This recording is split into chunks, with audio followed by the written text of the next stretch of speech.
নমস্কার বন্ধুরা, ঘরোয়া রান্নায় সবাইকে স্বাগত। কম সময়ে প্রেসার কুকারে কিভাবে চিকেন রান্না করা যায় কিন্তু খেতেও সুস্বাদু হবে, সেই রেসিপিটাই আজ আপনাদের সাথে শেয়ার করব। দেখে নেওয়া যাক রেসিপি। আলু ডুমো করে কেটে রেখেছি, 4টে মিডিয়াম সাইজের পেঁয়াজ কুচিয়ে নিয়েছি, আর একটি মিডিয়াম সাইজের টমেটো কুচি করে রেখেছি। ওভেন অন করে একটি প্রেসার কুকার বসিয়ে দিয়েছি। এবার এতে দিয়ে দেবো পরিমাণ মতন সর্ষের তেল।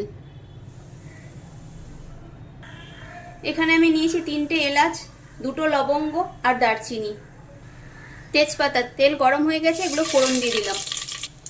এবার কুচো করে রাখা পেঁয়াজগুলো দিয়ে দেব।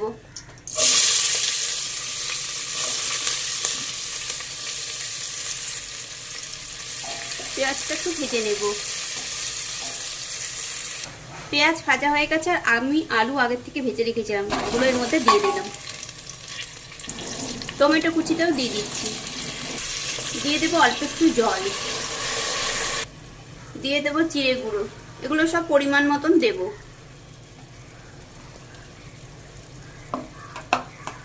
ঝালটা যে যার স্বাদ মতন দেবেন।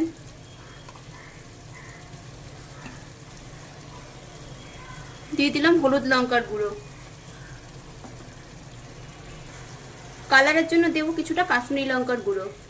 দেবো হাফ চামচ ধনে গুঁড়ো। আদা আর কাঁচা লঙ্কা একসঙ্গে বেটে নিয়েছিলাম, সেটা দেব। দিয়ে দেবো রসুন পেস্ট।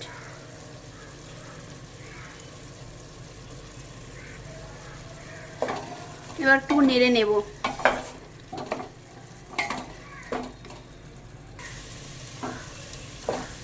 নেড়েছে একটু রান্না করে নিয়েছি, মশলার কাঁচা গন্ধটা চলে গেছে।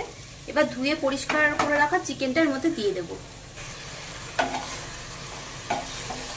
নেড়ে চিকেনটার সাথে ভালো করে একটু মিশিয়ে নেব।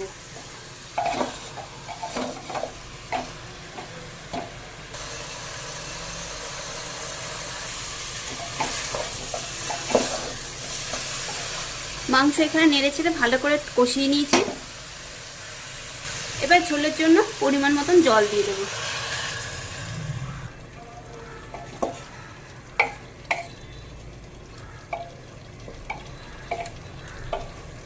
সব মিশিয়ে নিয়েছি, এবার ঢাকনা বন্ধ করে দেব।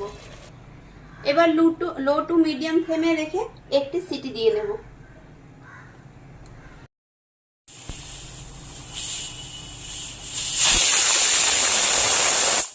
এবার প্রেসার কুকারের ঢাকনা খুলে নিয়েছি। তৈরি হয়ে গেছে সুস্বাদু চিকেনের ঝোল। এভাবে একবার তোমরাও বানিয়ে নিও, আশা করছি তোমাদেরও ভালো লাগবে।